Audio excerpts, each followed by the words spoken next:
चलिए देखिए, last class हम लोगों ने अपने चैप्टर पी ब्लॉक के अंदर बोरोन के कुछ कंपाउंड्स पढ़ लिए थे। मैंने आपको स्ट्रक्चर पढ़ाई थी, एक तो H3BO3 पढ़े थे ना स्ट्रक्चर। बोरेक्स भी लास्ट क्लास ही पढ़ा था हम लोगों ने।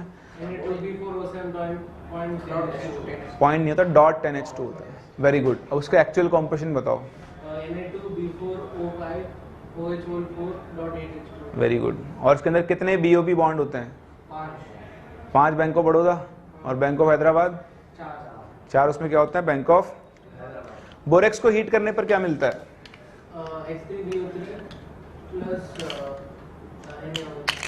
बोरेक्स का एल्कलाइन सोल्यूशन, सॉरी आंसर ही मैंने दे दिया। बोरेक्स का एक्वा सोल्यूशन कैसा होता है? एल्कलाइन। और बोरेक्स को हीट करने पर जो आप बोल रहे हो वो नहीं मिलता। बोरेक्स को हीट करने पर पहले क्या होता है? वाटर ऑफ क्रिस्टलाइजेशन लूज होता है, उसके बाद वो स्वेल होता है और एक ग्लासी बीड में कन्वर्ट होता है, जिसको हम लोग बोरेक्स बीड के नाम से जानते हैं। अब क्या है देख लिया, अब तो ऐसे हाँ, ऐसे नहीं होता। बोरेक्स बीड का कॉम्पोजिशन क्या होता है? NaBO2 plus B2O3। और जब इनके हम ट्रांजिशन मेटल से रिएक्शन करवाते हैं तो उसके करस्पॉन्डिंग क्या बनते हैं? बोरेट्स। क्या बनते हैं? बोरेट्स। उन बोरेट्स की वजह से क्या होते हैं? स्पेसिफिक कलर शो करते हैं।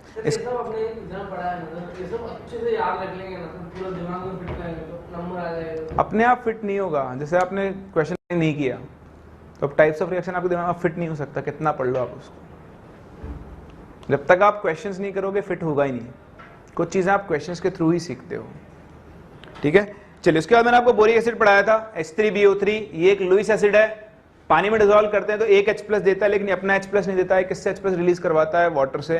दूसरा, इसकी सॉलिड स्टेट में जो स्ट्रक्चर होती है उसके अंदर क्या होती है? हाइड्रोजन बॉन्डिंग होती है और हेक्सागोनल लेयर्स की फॉर्म में क्या बनती है? इसकी स्ट्रक्चर बनती है। चलिए आगे बढ़े। बोरोन का एक और कंपाउंड जिनको हम जानते हैं by the name of boron hydrides.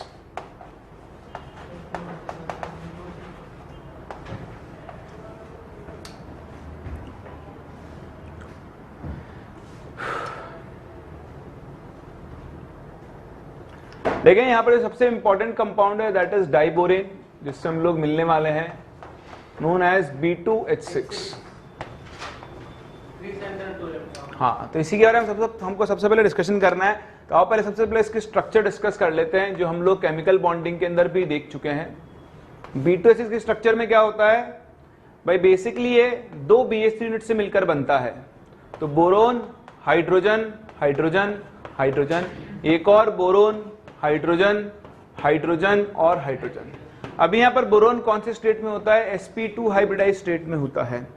Boron के वैलेंस शेल में 3 इलेक्ट्रॉन होते हैं, तीनों के 3 इलेक्ट्रॉन ये हाइड्रोजन के साथ शेयर कर चुका है। अब बोरोन के पास कोई एक्स्ट्रा इलेक्ट्रॉन नहीं बचा है, तो फिर डाइमर फॉर्म कैसे होगा? तो उसके लिए क्या होता है? बोरोन का ये जो sp2 हाइब्रिडाइज्ड ऑर्बिटल है और यहां पर जो sp2 हाइब्रिडाइज्ड ऑर्बिटल है, तो दोनों बोरोन के 2 sp2 हाइब्रिडाइज्ड ऑर्बिटल हाइड्रोजन के 1s ऑर्बिटल के साथ क्या होते हैं? मिक्स होते हैं, ओवरलैप होते हैं, और इनकी ओवरलैपिंग से क्या बनता है? एक डीलोकलाइज्ड ऑर्बिटल बनता है। क्या बनता है?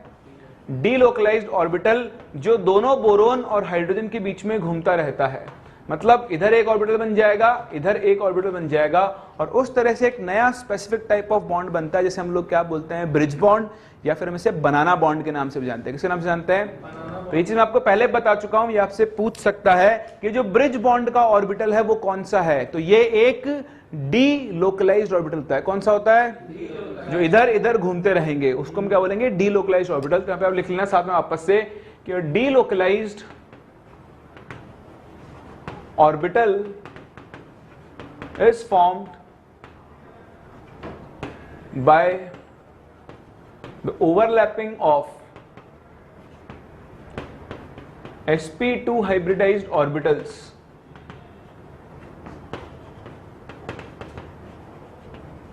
of boron atom with the 1s orbital of hydrogen, resulting in a bridge bond.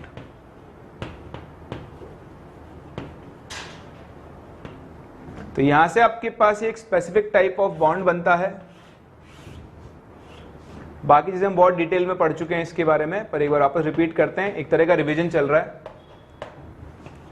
तो आप देखें ये बोरोन ये सब एक ही प्लेन में होते हैं, लेकिन वो जो आपका बॉन्ड बनता है डीलोकलाइज्ड बॉन्ड,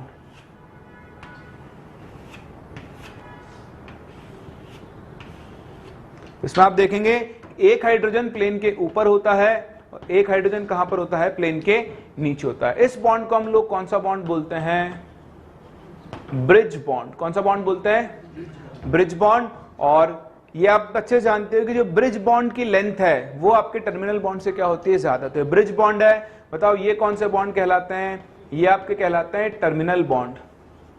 अगर हम लेंथ की बात करें तो टर्मिनल बॉन्ड की लेंथ होती है 119 पिकोमीटर के आसपास, और जो आपका ब्रिज बॉन्ड होता है उसकी लेंथ होती है 133 पिकोमीटर के आसपास, ठीक है।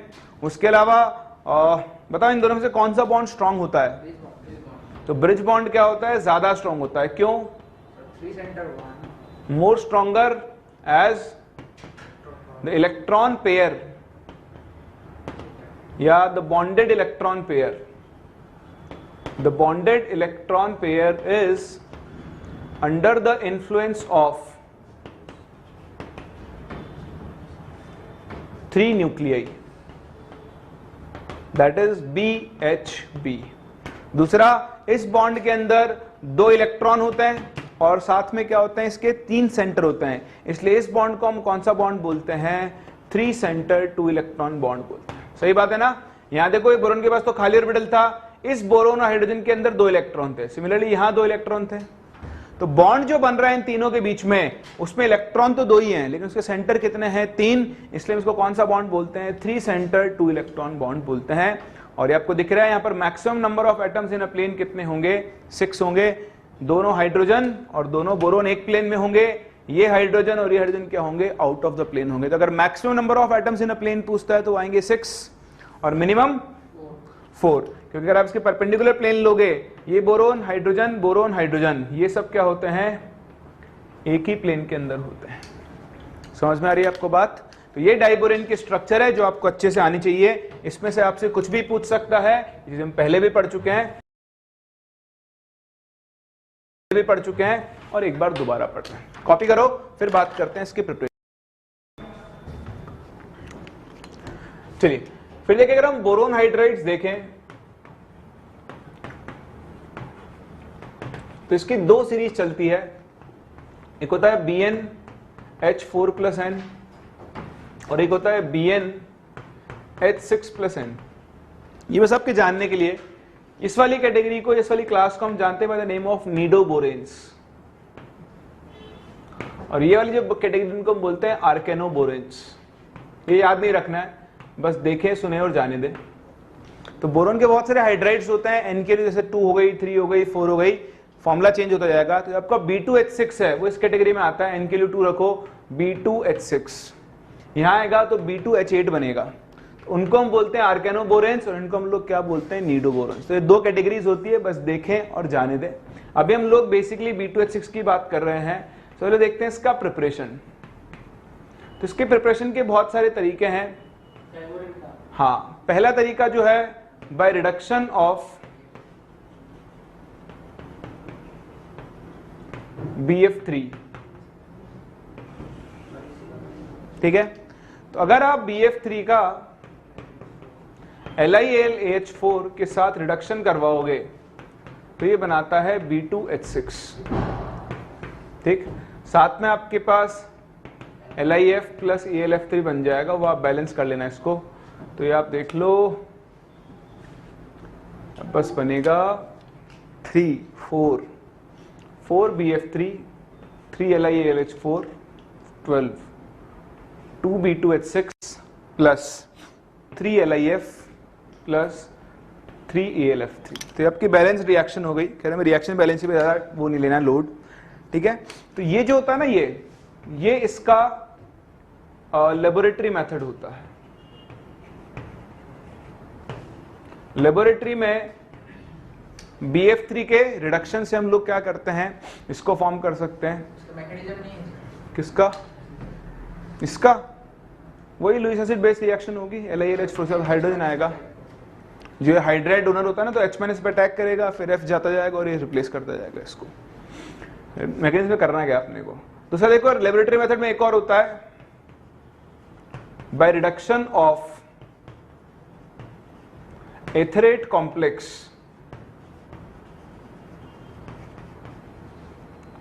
Of BF3। तो BF3 का ईथर्स के साथ एक कॉम्प्लेक्स बनता है, that is OC2H5 whole twice.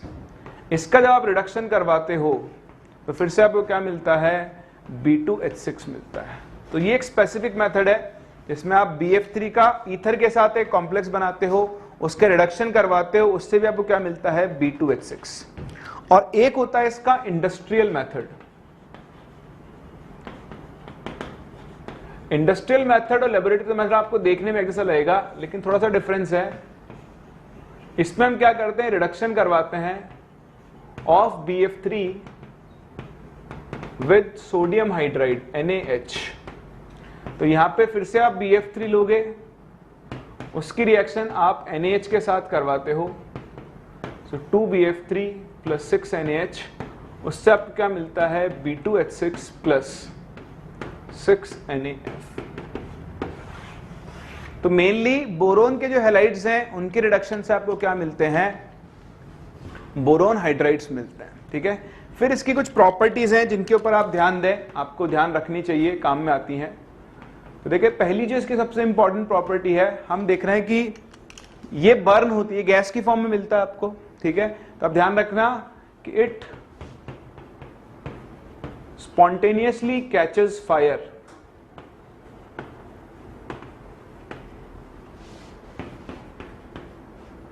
Releasing large amount of energy forming B2O3। तो जैसे ही आप इसको एयर के अंदर बर्न करते हो तो ये क्या बनाती है, B2O3 प्लस 3H2O गैस, और ये एक हाईली एक्सोथर्मिक रिएक्शन होती है। ठीक, दूसरा हाइड्रोलिसिस, तो ये भी आप ध्यान रखें, on hydrolysis it forms boric acid H3BO3। तो B2H6 का जब आप पानी के साथ हाइड्रोलिसिस करवाओगे तो ये क्या बनाता है, BOH होल ट्वाइस। ठीक है, ऑल्दो डायग्राम में आप देखो ऑक्सीजन स्टेट -3, तो -3 सीधा कहां पर पहुंच चुका है, +3 के अंदर। बट इसकी प्रॉपर्टी है ये हाइड्रोलाइज होता है, और हाइड्रोलाइज होकर क्या बनाता है, H3BO3 फॉर्म करता है। इसकी थर्ड रिएक्शन बहुत ही इंपॉर्टेंट है और बहुत ही काम की है।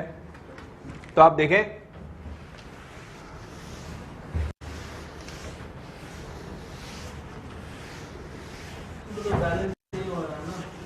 कहां पे, कहां पे, ये हो तो गया, 6 ऑक्सीजन है, 6 हाइड्रोजन है। अच्छा, बैलेंसिंग नहीं हुई सही से, कर लो, बैलेंस कर लो उसको। बैलेंसिंग में क्या है, और कुछ नहीं बनेगा, नहीं सिर्फ वो बनेगा 2BaOH होल थ्राइस हो गया ना, तो 6 और 6 कर लेते हैं। तो अगर ये 3H2 हो गया तो बनेगा 4BH होल थ्राइस, तब जाके 12 आएगा।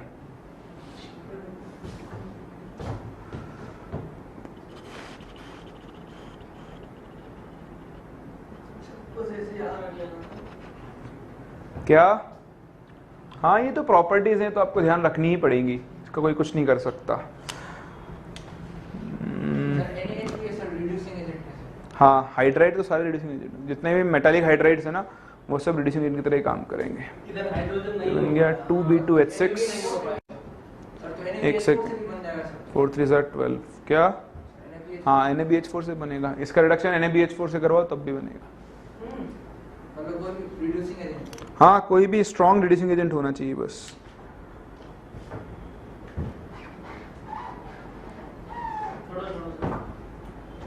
फोर 3 12,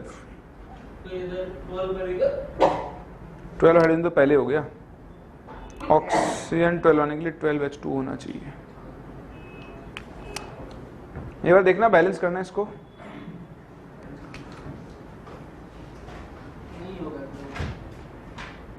होना तो चाहिए,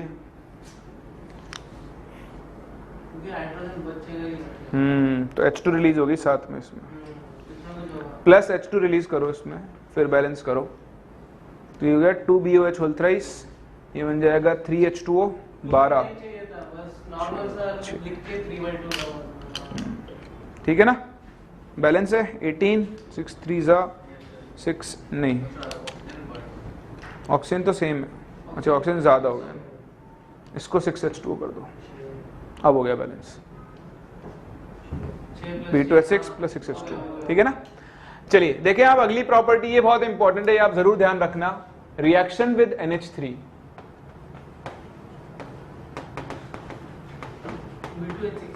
हाँ, तो B2H6 जब NH3 से रिएक्ट करता है तो ये अलग अलग केसेस में रिएक्ट करता है। ठीक है, एक केस तो होता है आपके पास कि जब NH3 एक्सेस में होती है तो B2H6 NH3 रिएक्ट करके आता है BN होल X, इसको हम बोलते हैं बोरोन नाइट्राइड। हाँ, इसको किस और नाम से जानते हैं? इनऑर्गेनिक। क्यों बोलते हैं इनऑर्गेनिक ग्रेफाइट? किसके साथ? आइसोकाहेड्रल। आइकोसाहेड्रल किसके लिए यूज करते हैं? कौन होता है आइकोसाहेड्रल? सही बोल रहे हैं क्या? तो कौन होता है आइकोसाहेड्रल? अरे चीटर है, अरे चीटर, वो तो B12 यूनिट्स होती हैं आइकोसाहेड्रल। तो ये तो इनऑर्गेनिक ग्रेफाइट से रिजेंबल करता है, जैसे वहां हेक्सागोनल लेयर्स बनती है, यहाँ पर भी क्या बनती है? हेक्सागोनल लेयर्स बनती है। लेकिन ग्रेफाइट और इनऑर्गेनिक ग्रेफाइट में एक डिफरेंस होता है। किसकी ज्यादा होती है? इसकी ज्यादा होती है। देख देख के क्या बोलते हो? ये कंडक्टर ऑफ इलेक्ट्रिसिटी, लेकिन वो कंडक्टर ऑफ इलेक्ट्रिसिटी होती है। ठीक है, चलिए अगर आप B2H6 और NH3 को 1:2 रेशियो में ले लो तो आपके पास बनती है B3N3H6। इसको हम जानते हैं इनऑर्गेनिक बेंजीन के नाम से।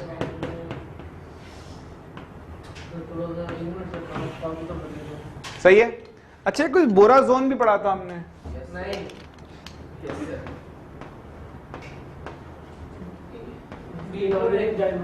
हाँ, डायमंड लाइक स्ट्रक्चर।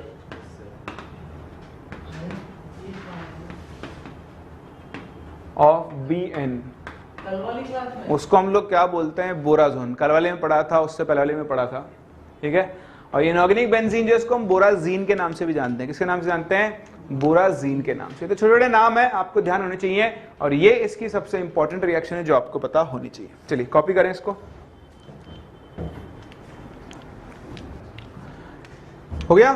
तो ध्यान रखना, ये इंपॉर्टेंट है। और देखो, यही रिएक्शन को एक और तरीके से होता है। अगर B2H6 NH3 के साथ रिएक्ट करे लो टेम्परेचर पे, तो एक कॉम्प्लेक्स फॉर्म करता है which is BH2 NH2 whole twice plus and BH4 minus. ठीक है, और ये कॉम्प्लेक्स को 200 डिग्री सेल्सियस के आसपास हीट करने पर ये किस में कन्वर्ट हो जाता है? इनऑर्गेनिक बेंजीन के अंदर। तो ये भी एक इसकी पॉसिबल रिएक्शन होती है।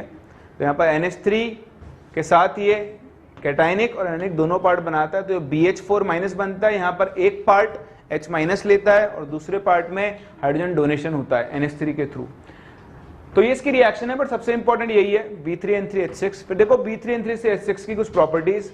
अगर आप B3N3H6 को 200 डिग्री सेल्सियस के अबाउट हीट करो तो ये कन्वर्ट होता है बोरोनाइट्राइड में, BNX। ठीक है, तो ये भी एक काम की रिएक्शन है। आप इनऑर्गेनिक बेंजीन को हीट करके क्या ऑब्टेन कर सकते हैं? Inorganic graphite.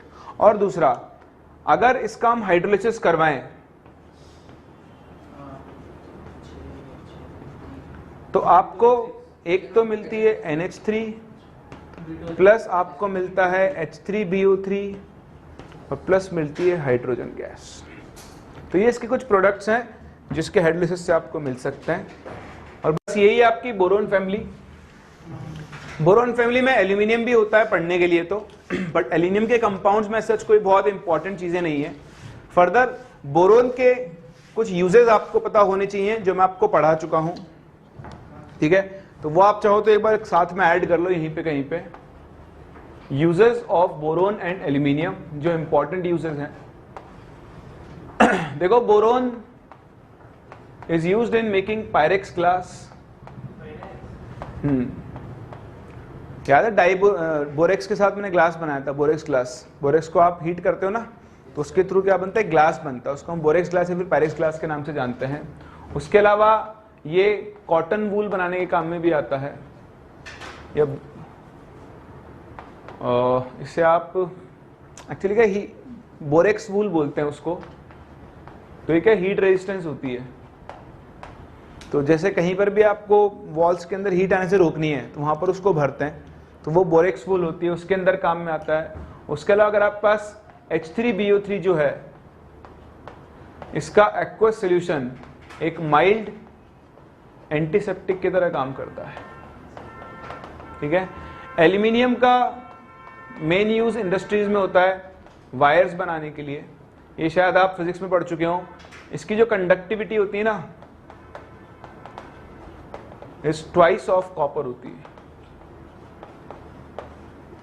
इसलिए मेनली वायर्स बनाने के काम में आता है। उसके अलावा ऑटो इंडस्ट्रीज में बहुत काम में आता है। क्यों? क्योंकि इसकी हाई टेंसाइल स्ट्रेंथ होती है एंड लो डेंसिटी होती है, तो कम वेट के अंदर आपके पास ज्यादा सॉलिड स्ट्रक्चर मिलती है। तो आजकल जनरली ऑटोमोबाइल्स के अंदर भी क्या करते हैं, एल्यूमिनियम को यूज करते हैं। जितने भी आप स्पोर्ट्स कार वगैरह देखते हैं जो फॉर्मूला वगैरह काम आती है। तो ये आपके पास कुछ जनरल यूजेस हैं बोरोन एल्यूमिनियम के, जो आपको ध्यान रखने चाहिए, आपसे किसी न किसी फॉर्म में पूछे जा सकते हैं, इसलिए कवर कर रहे हैं। बाकी आप एक एनसीईआरटी पढ़ लेना, आपको उससे और आइडिया लग जाएगा इसके अंदर। क्या इसमें जैसे कि मतलब B2 है, हाँ, उसके बाद वो 200 डिग्री सेल्सियस क्या लिखा है? इसको हीट किया है इस टेम्परेचर के आसपास, और इसको और हीट करें तो फिर ये फर्दर किसमें कन्वर्ट हो जाएगा, BNX के अंदर। उसी टेम्परेचर पे और हीट करते रहे तो ओवरऑल सिंगल रिएक्शन बन सकती है सबके लिए, बट डिपेंडिंग ऑन अलग टेम्परेचर हम इनको सेपरेट कर सकते हैं, आइसोलेट कर सकते हैं रिएक्शन। एक्सेस का मतलब यही है, वो आप हीट करते जा रहे हो लगातार, NH3 बहुत सारी है तब तो ये बन जाएगा। आपने 1:2 का रेशियो मेंटेन रखा है तो ये बन जाएगा,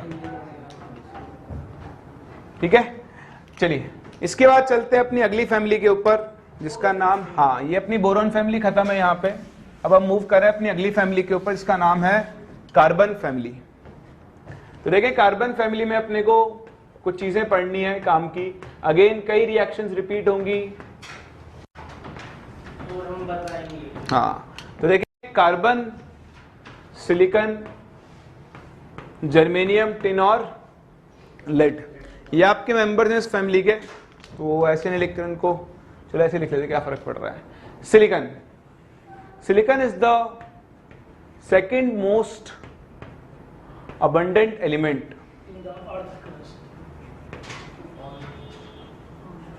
in the earth crust on the after oxygen। ये भी पूछ सकते हैं क्या? हाँ पूछा हुआ है शायद कहीं, पता नहीं पूछा नहीं पूछा है, पूछ सकता है। लेकिन oxygen is the most abundant element in earth crust, 46.6% के आसपास होता है। उसके बाद सिलिकॉन है जो 26% के आसपास होता है। उसके बाद नंबर है एल्यूमिनियम का, ठीक है। तो आपके पास सेकंड मोस्ट अबंडेंट एलिमेंट है अर्थ के ऊपर, और ये आपके पास इस ग्रुप के मेंबर्स हैं। आओ पहले नॉर्मल प्रॉपर्टीज की बात कर लेते हैं। बताओ, डाउन द ग्रुप मूव करते हैं तो इधर से इधर मूव करने पर एटॉमिक साइज क्या होता है, तो यहां पर कोई वेरिएशन नहीं है, ठीक है। टॉप टू बॉटम मूव करने पर आयनाइजेशन एनर्जी क्या होती है, डिक्रीजेस रेगुलरली।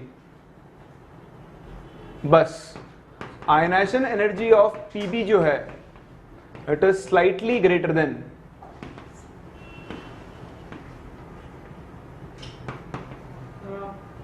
टेन।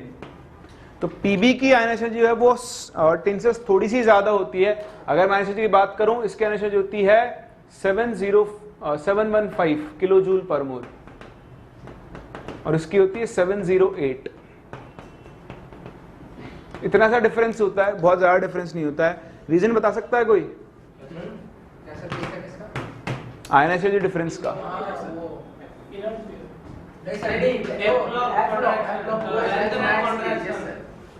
तो लेंथेनॉइड कॉन्ट्रैक्शन की वजह से क्या होता है, जब आप 5th to 6th period move करोगे तो लास्ट इलेक्ट्रॉन एफ सबशेल में एंटर करता है। एफ सबशेल की पावर क्या होती है, स्क्रीनिंग पावर पुअर, उसकी वजह से जेड इफेक्टिव बढ़ता है, अट्रैक्शन फोर्स बढ़ता है, तो बताओ उसकी आयनाइजेशन एनर्जी भी क्या होती है, बढ़ती है। सही है, चलिए कॉपी कर लें इसको। हाँ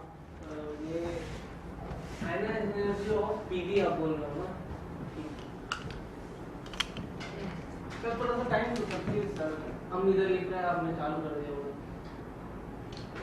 वो तो बहुत पुराना लिखा हुआ। बहुत पुराना क्या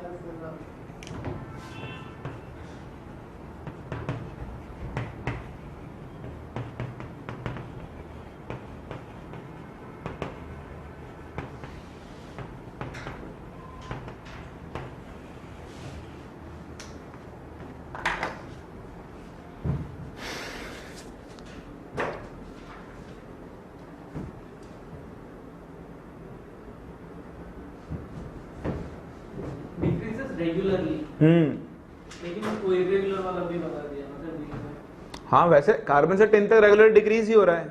तो पीबी के केस में क्या था, लेंथेनॉइड में तो थोड़ा सा डिफरेंस आता है, बहुत ज्यादा डिफरेंस नहीं, स्लाइटली बड़ी होती है पीबी की। चले आगे सर। यहाँ पे सर सिलिकॉन की इलेक्ट्रॉन एफिनिटी ज्यादा होगी सर। इलेक्ट्रॉन, हाँ लेकिन तो या तो लोन पे मत होने दो ना, हर थर्ड पीरियड एलिमेंट की ज्यादा होती है। उसका रीजन साइज भी होता है ना, साइज और चार्ज डेंसिटी जो होगी। 3D ऑर्बिटल की 3D ऑर्बिटल में कुछ होता है। इलेक्ट्रॉन एफिनिटी तो इलेक्ट्रॉन लेने की टेंडेंसी है। तो कार्बन के पास पहले से 4 इलेक्ट्रॉन तो है ही, सिलिकॉन के पास भी 4 है ही, सिलिकॉन के बड़े एरिया पे डिस्पर्स्ड है, तो इसलिए उसकी टेंडेंसी ज्यादा होगी। चले आगे देखें, chemical reactivity and oxidation states, इसकी पहली प्रॉपर्टी। तो केमिकल रिएक्टिविटी में आप देखो तो सबसे पहले हम ऑक्सीजन स्टेट की बात करते हैं। इस ग्रुप के वैलेंस शेल में कितने इलेक्ट्रॉन होते हैं? तो जनरल इलेक्ट्रॉनिक कॉन्फिगरेशन क्या होता है, NH2 NP2। सभी के वैलेंस शेल में क्या होते हैं, 4 इलेक्ट्रॉन होते हैं। तो ये एलिमेंट्स क्या होते हैं, 2 तरह के स्टेट शो करते हैं। So these elements show both +4 and +2 oxidation states. +2 क्यों शो करते हैं, due to inert pair effect. Inert pair effect की वजह से +2 भी शो करते हैं, वरना जनरली क्या शो करते हैं, +4। बताओ +4 स्टेट की स्टेबिलिटी डाउन द ग्रुप जाने पर घटेगी और +2 स्टेट की स्टेबिलिटी डाउन द ग्रुप जाने पर क्या होती है, बढ़ती है। Reason, inert pair effect show करने की टेंडेंसी डाउन द ग्रुप जाने पर क्या होती है, बढ़ती जाती है। इसलिए लोअर एलिमेंट के लिए लोअर स्टेट स्टेबल होती है और हायर के लिए हायर स्टेट स्टेबल होती है। दूसरी चीज, C4+ ion is not formed.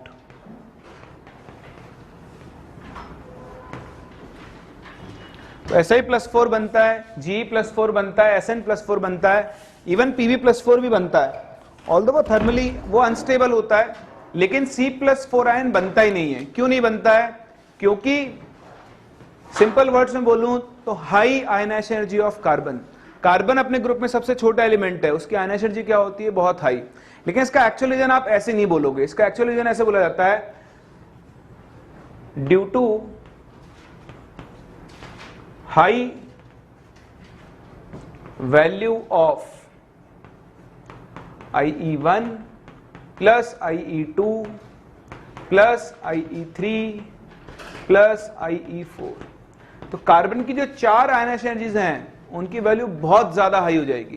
पहले कार्बन छोटा है तो उसकी पहले आयनाइजेशन एनर्जी हाई होगी, उसमें से निकाल दो तो प्लस चार्ज और बढ़ जाएगा, दूसरा इलेक्ट्रॉन निकालना और भारी हो जाएगा, तीसरा और भारी, चौथा और भारी। तो इन चारों का जो सम होता है वो क्या होता है, बहुत high.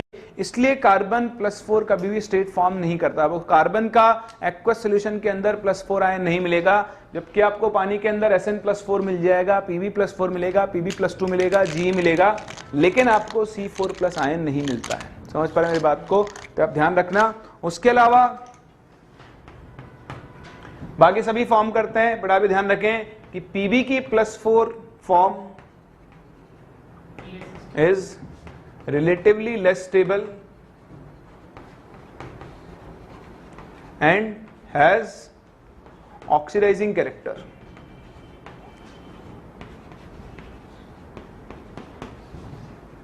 As it will easily get converted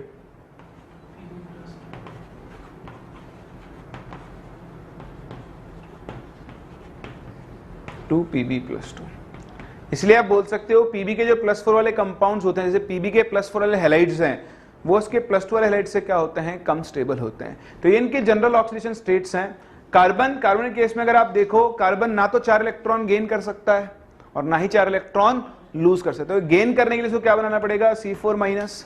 तो एक साथ 4 इलेक्ट्रॉन गेन करना भी पॉसिबल नहीं होता है। तो ना तो ये C4+ बना सकता है, ना ही C4- बना पाता है। इसीलिए carbon mainly forms covalent compounds by sharing of electrons. और इसीलिए कार्बन के मोस्टली जो भी कंपाउंड्स होते हैं वो सभी के सब क्या होते हैं, कोवलेंट। और इसीलिए कार्बन एक प्रॉपर्टी शो करते हैं, हम लोग क्या बोलते हैं, कैटिनेशन। वो देखेंगे क्या होता है, उसमें तो अपने ही एटम्स के साथ क्या करता है, बॉन्ड बनाता है। लेकिन कार्बन ना तो C+4 बना सकता है, ना ही वो C4-। इसीलिए वो क्या करता है, नहीं बना सकता ना। C4 ठीक है, इसको समझिए, C4- के लिए इलेक्ट्रॉन एफिनिटी ज्यादा होता है। कार्बन का 1 इलेक्ट्रॉन तो ले लेगा वो, और अगले 4 इलेक्ट्रॉन के लिए और ज्यादा एनर्जी देनी पड़ेगी आपको। पहली इलेक्ट्रॉन गेन एंथैल्पी नेगेटिव होती है, लेकिन बाकी सारी क्या होती है, पॉजिटिव। मतलब आपको इलेक्ट्रॉन ऐड करने के लिए एनर्जी सप्लाई करनी पड़ेगी, जो कि पॉसिबल नहीं होती है। ठीक है, चलिए कॉपी करें, ये उड़ा दो ना।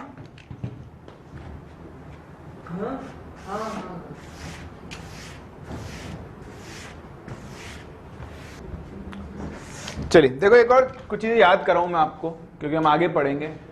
टिन मेटल है, जी तो मेटलॉइड है, ठीक है। बताओ टिन जो है ना, इसका मेन ओर क्या होता है, अगर किसी को याद हो तो। Tin stone, very good. Formula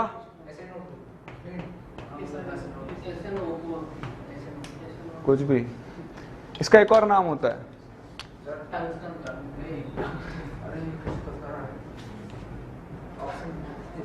क्या कर रहे हो सर? ऑप्शन दीजिए। अब तो आप ढूंढ भी नहीं सकते। लिखना है, क्या लिखना है आप? 14 स्टोन। हाँ तो लिख लो ना, कौन मना कर रहा है। क्या है सर वो? और एरिया उसका कैसे रहा? कैसेटेराइड। ऐसे पीबी का भी एक और होता है, हाँ, गैलेना। अच्छा, मेटलर यहाँ पढ़ते हैं ना सर? सिखा तो रहा हूँ, और क्या सिखाऊंगा। तो वहां पे भी रटना है नाम। तो ऐसे एक और होता है HGS नाम, मर्क्यूरस सल्फाइड नहीं, वो भी गलत, लाहौल बिला कुव्वत। मर्क्यूरिक सल्फाइड है वो HGS। गैलेना तो ये है Selena, Selena Gomez, galena Gomez, ले लेना। एक वर्ड लिख लीजिए स्टार्टिंग का बस। लो, लास्ट का लिख दिया मैंने, बीच का वर्ड है। अच्छा बस मैं ये बोला लास्ट का लिखता हूँ, चलो फिर याद आ जाएगा आपको। बाहर से बहुत सारी चीज याद आती है लोगों को। सिनाबार। चलिए देखें अगला।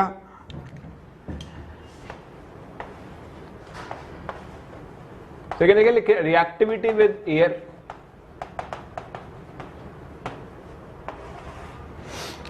ये सभी elements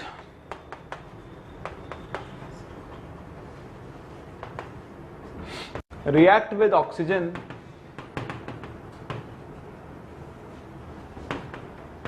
to form 2 types of oxides.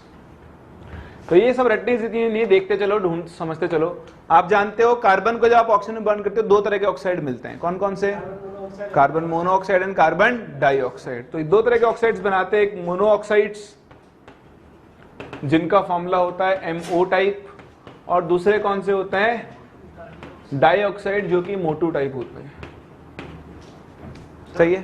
हाँ सर लेस होगा ना sir, Pb plus less stable, relatively less stable, last point.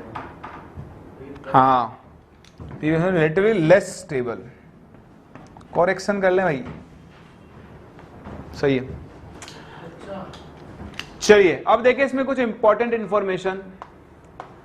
SiO जो मोनोऑक्साइड है, this only exist at high temperature.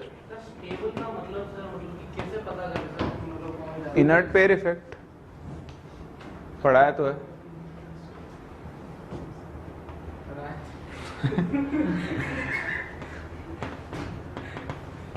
which is believed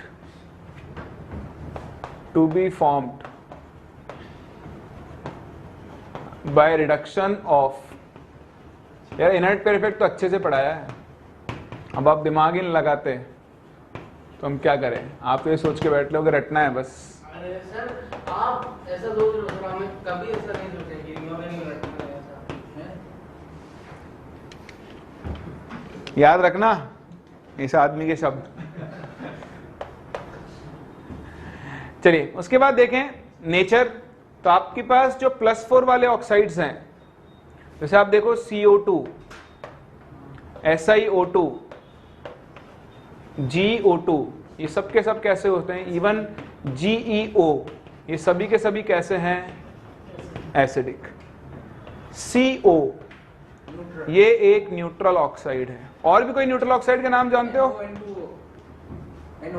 NO and N2O।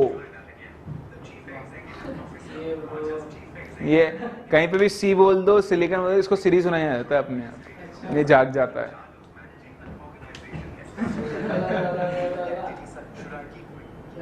Chief executive officer की definition बता रहा है ये बोलते हैं एसिडिक, तो सुना जाता है सीरी। खैर हम कहा थे, हाँ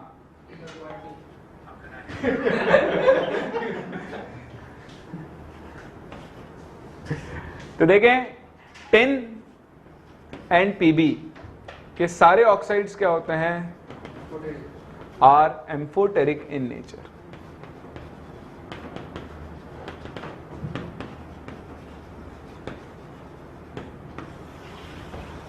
तो ये इन ऑक्साइड्स की प्रॉपर्टीज हैं जो आपको पता होनी चाहिए, किस किस का नेचर कैसा है। तो +4 के ऑक्साइड जनरली क्या होते हैं? एसिडिक होते हैं, हायर ऑक्सीजन स्टेट में होंगे। सेंट्रल मेटल की इलेक्ट्रोनेगेटिविटी ज्यादा होगी, सेंट्रल एटम की, तो उसका एसिडिक कैरेक्टर भी क्या होगा? ज्यादा।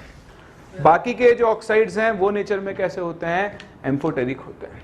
SiO ऑक्साइड है ना sir, only exist at high temperature. हाँ, monoxide generally normal temperature पे एग्जिस्ट नहीं करता। एट हाई टेंपरेचर आपको कैसे बताऊं? मैं लेके बैठा था एक बार।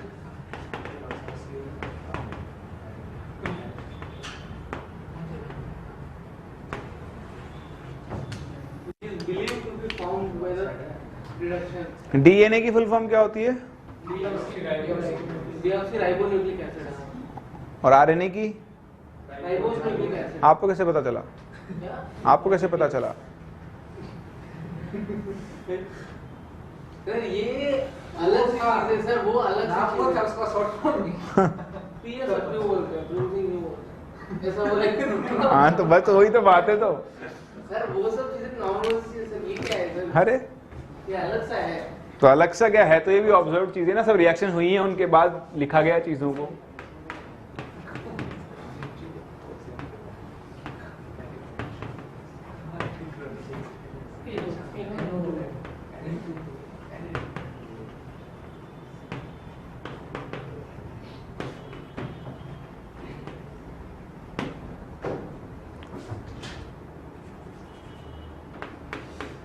देखें नेक्स्ट इज रिएक्शन वाटर। तो these are unaffected by water at normal temperature, ठीक है। लेकिन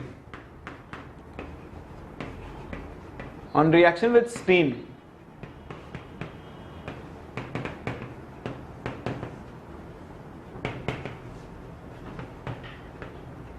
ऐसे लिख लो रिएक्शन जगह,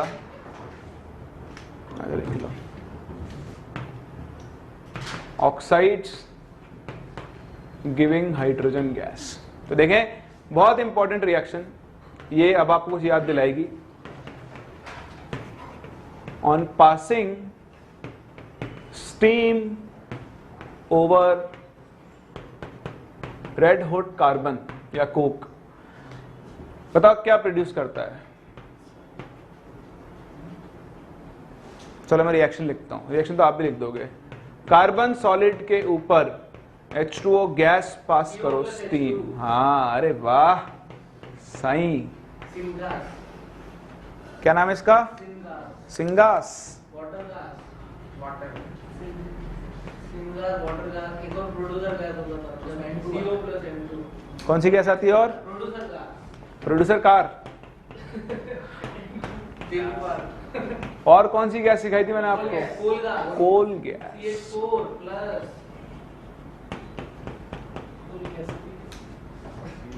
CO प्लस H2। ये CO2 भी आता था। अरे नहीं सर, ठीक है, तो ये आपकी सिन गैस होती है, इसे आप वाटर गैस या फिर किसके नाम से जानते हो, मतलब सिन गैस भी बोलते हो, वाटर गैस भी बोलते हो, फिर सिंथेसाइजर गैस भी बोलते हो। ये मिथेनॉल बनाने के काम में आती है। it is used for the synthesis of methanol। ठीक है, इसी तरह अगर आप टिन के ऊपर H2O गैस पास करो तो ये क्या बनाता है? SnO2 plus H2 gas. ठीक है, अरे सिर्फ CO plus H2 plus Cl4 लिखा जाता था। CO2 भी ऐड कर लो उसमें, अच्छा पक्का? वो भी होती है ट्रेसेस में। नेक्स्ट देखें, lead is unaffected by water. ये बहुत इंपॉर्टेंट है, बट इफ वाटर कंटेन्स, जो कि जनरली होता भी है, some dissolved oxygen, then it forms PbOH whole twice, and this process is called, ये नाम याद रखना, प्लम्बो सॉल्वेसी। ठीक है, तो अगर आपके पास लेड है तो वैसे वाटर से रिएक्ट नहीं करेगा, लेकिन अगर पानी के अंदर थोड़ी बहुत डिसॉल्व्ड ऑक्सीजन है तो ये क्या करता है? PbOH होल ट्वाइस फॉर्म करता है।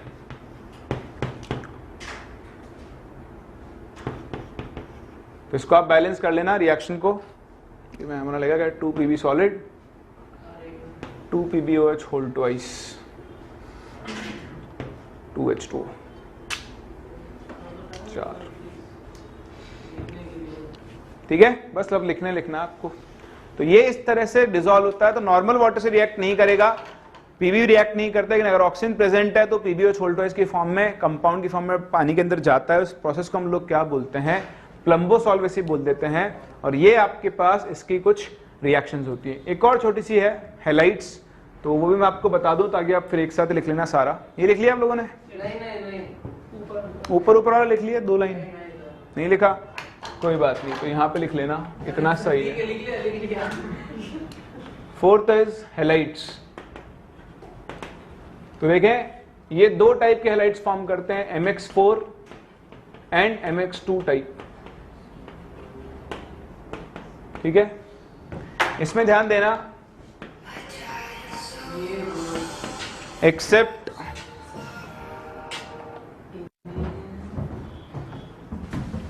SnF4 and PbF4 all are covalent halides।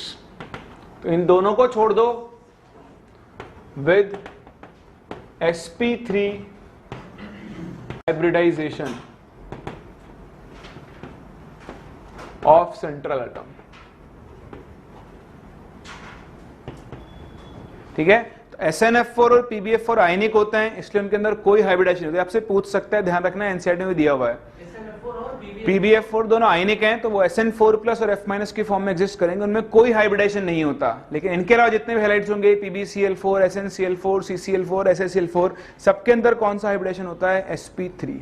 और ये तो आप अच्छे से जानते हो कि PbX2 halides are more stable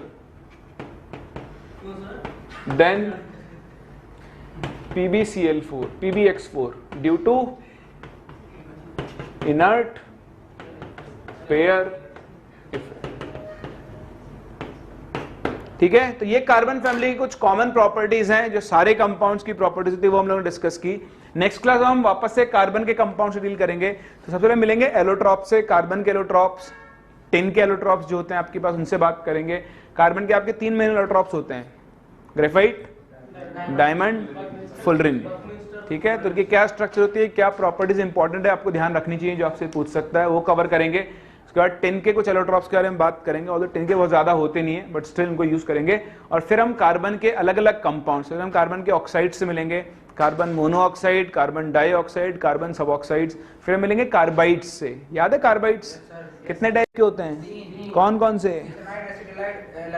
हाँ, मिथेनाइड, एसिटिलाइड एंड एलाइलाइड्स। वैसे ये वो कार्बाइड्स होते हैं जो कोवेलेंट होते हैं। कार्बाइड्स होते हैं 3 टाइप के कोवेलेंट कार्बाइड्स, सॉल्ट लाइक या आयनिक कार्बाइड्स, और एक होते हैं इंटरस्टिशियल कार्बाइड्स। जो आपने बताया वो कोवेलेंट कार्बाइड्स के 3 अलग टाइप है। ठीक है, तो वही जो हमने पहले पढ़ा था बॉन्डिंग के अंदर, बॉन्डिंग में पढ़ा था ना हमने, ये कार्बाइड्स टाइप्स ऑफ रिएक्शन पढ़ाया था मैंने आपको। हाँ, हाइड्रोलिसिस के टाइम पे पढ़ा था हम लोगों ने। ठीक है, तो वही चीज वापस से रिपीट होगी। मिलते हैं नेक्स्ट क्लास और यहाँ से आगे बढ़ते हैं।